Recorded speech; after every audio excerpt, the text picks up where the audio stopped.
মৰমৰ ছাত্ৰ-ছাত্ৰীসকল তোমালোকক মোৰ ইউটিউব চেনেলটোলৈ স্বাগতম জনাইছো। আজি মই ক্লাছ 8ৰ হিন্দী কিতাপখনৰ 6 নম্বৰ পাঠত থকা ভাৰতীয় সংগীত কি এক ঝলক এই পাঠটোৰ অনুশীলনীত থকা প্ৰশ্নকেইটাৰ উত্তৰ লিখি দিম আৰু মই আশা কৰোঁ যে তোমালোকৰ প্ৰত্যেকজন ছাত্ৰ-ছাত্ৰীয়ে মোৰ চেনেলটো সাবস্ক্ৰাইব কৰি দিবা কাৰণ তোমালোকৰ বাবে এই ভিডিঅ'বিলাক বনাবলৈ আমাক বহুত সময় লাগে আৰু আমাৰ যথেষ্ট কষ্ট হয়। তোমালোকে যদি চেনেলটো সাবস্ক্ৰাইব কৰি দিয়া তেনেহলে আগলৈ এনেকৈ তোমালোকৰ কাৰণে ভিডিঅ'বিলাক বনাই থাকিম। এতিয়া অভ্যাসমালাৰ 1 নম্বৰটো দিয়া আছে। निम्नलिखित प्रश्नों के नीचे दिए गए उत्तरों में से एक सही है, सही उत्तर का चयन करो। এতিয়া ইয়াৰ অসমীয়া অৰ্থটো হ'ল নিম্নলিখিত প্ৰশ্নবোৰৰ তলত দিয়া উত্তৰবোৰৰ ভিতৰত এটা উত্তৰ শুদ্ধ, শুদ্ধ উত্তৰটো বাছি উলিওৱা। এতিয়া মই তোমালোকক উত্তৰকেইটা বাছি দিম। ক নম্বৰ প্ৰশ্নটো হ'ল दिल हुम हुम करे घबराए ... बरसाए इस गीत के रचयिता है। এতিয়া ইয়াতে 4টা অপচন দিয়া আছে। অপচন কেইটা হল প্ৰথমটো লতা মংগেশকাৰ, দ্বিতীয়টো ভূপেন হাজৰিকা, তৃতীয়টো এআৰ ৰহমান আৰু চতুৰ্থটো জাভেদ আখতাৰ। এতিয়া ইয়াৰ ভিতৰত শুদ্ধ উত্তৰটো মই বাছি দিম। শুদ্ধ উত্তৰটো হল ভূপেন হাজৰিকা। এতিয়া এই বাক্যটোৰ অৰ্থটো মই লিখি দিছো। দিল হুম হুম কৰে ঘবৰায়ে ... বৰসায়ে এই গীতটোৰ লিখকগৰাকী হল ভূপেন হাজৰিকা। এবাৰ খ নম্বৰ প্ৰশ্নটো দিয়া আছে আকবৰ কে ৰাজদৰবাৰ কে সংগীতজ্ঞ থে। এতিয়া ইয়াতে 4টা অপচন দিয়া আছে। অপচন কেইটা হল প্ৰথমটো বীৰবল, দ্বিতীয়টো হুমায়ুন, তৃতীয়টো তানসেন আৰু 4 নম্বৰটো অবুল ফজল। এতিয়া শুদ্ধ উত্তৰটো হ'ব তানসেন।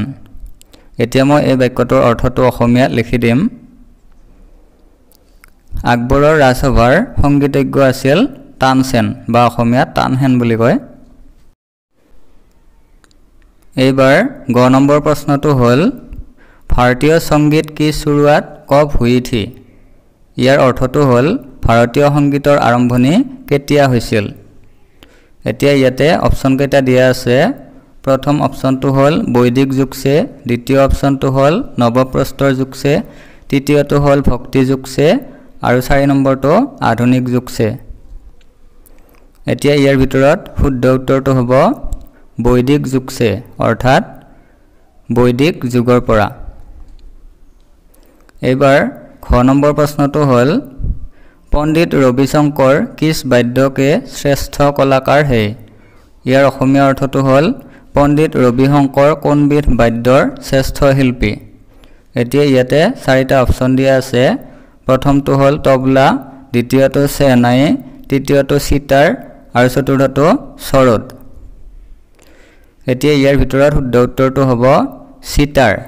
ইয়াক অসমীয়াত সেতাৰ বুলি কয়।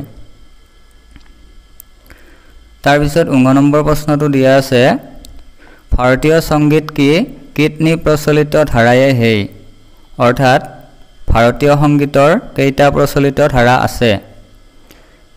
এতিয়া শুদ্ধ উত্তৰটো হ'ব 2 মানে দুটা। এই উত্তৰকেইটা তোমালোকে ইয়াৰ পৰা লিখি লবা। এইবাৰ মই তোমালোকক 2 নম্বৰত থকা এই গোটেইকেইটা প্ৰশ্নৰ উত্তৰ লিখি দিম। এই প্ৰশ্নকেইটা তোমালোকৰ পৰীক্ষাৰ বাবে খুবেই দৰকাৰী, গতিকে তোমালোকে এই প্ৰশ্নকেইটাৰ উত্তৰকেইটা ধুনীয়াকৈ লিখি লবা। এতিয়া ক নম্বৰ প্ৰশ্নটো হ'ল आचार्य सारंगदेव के अनुसार संगीत की परिभाषा क्या है। अर्थात आचार्य सारंगदेवर मते संगीतर परिभाषा की।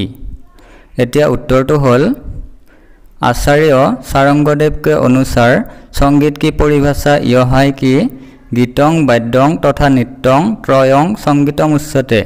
अर्थात गीत, वाद्य और नृत्य इन तीनों कलाओं को एक साथ संगीत कहा जाता है।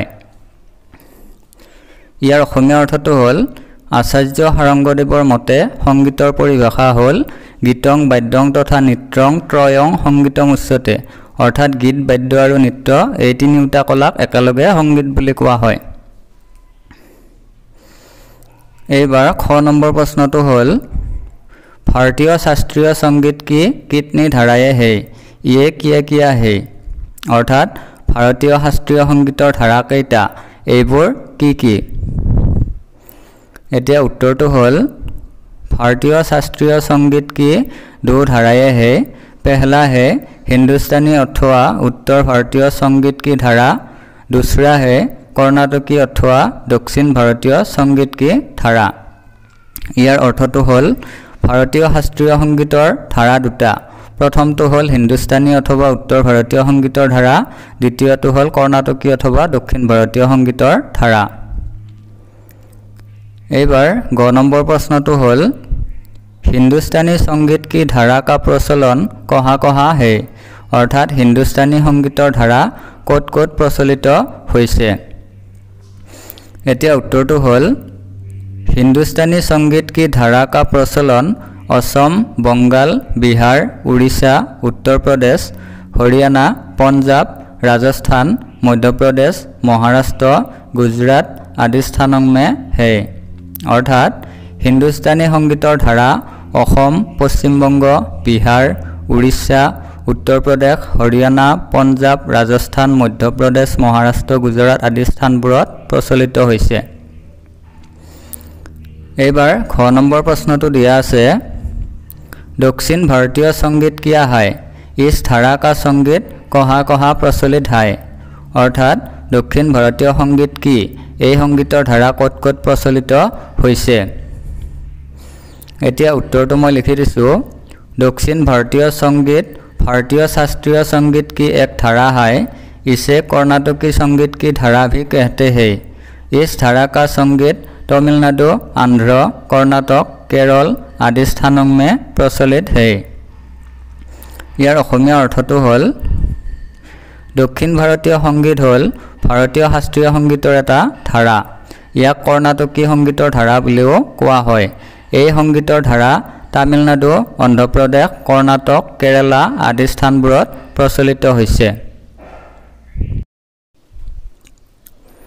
एबार 19 नम्बर प्रश्नটো हल नेहा ने शास्त्रीय संगीत सीखने का निश्चय क्यों किया अर्थात नेहाय किय शास्त्रीय संगीत शिकिবলৈ निर्णय কৰিছিল এতিয়া মই उत्तरটো लिखि दिसु उत्तरটো हल नेहा ने शास्त्रीय संगीत सीखने का निश्चय किया क्योंकि उसे शास्त्रीय संगीत के बारे में बहुत सी जानकारी मिल चुकी थी नेहा जान गई थी कि शास्त्रीय संगीत भारतीय संगीत का एक अविच्छिन्न अंग है यार অসমীয়া অৰ্থটো হ'ব মই ইয়াতে লিখি দিছো নেহাই শাস্ত্ৰীয় সংগীত শিকিবলৈ निर्णय কৰিছিল কাৰণ তাই শাস্ত্ৰীয় সংগীতৰ বিষয়ে বহুত কথা জানিব পাৰিছিল তাই বুজি পাইছিল যে শাস্ত্ৰীয় সংগীত ভাৰতীয় সংগীতৰ এটা অবিচ্ছেদ্য অংগ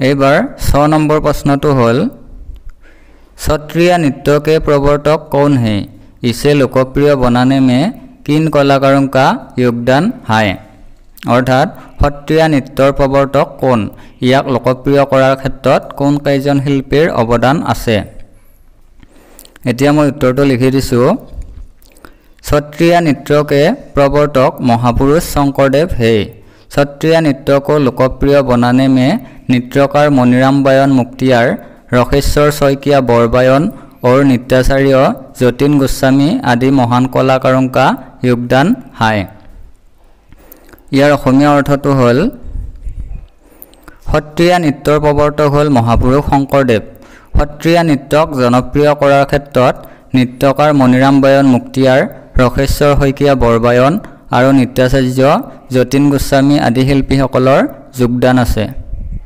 उत्तर केटा यार পৰা তোমালোকে লিখি লবা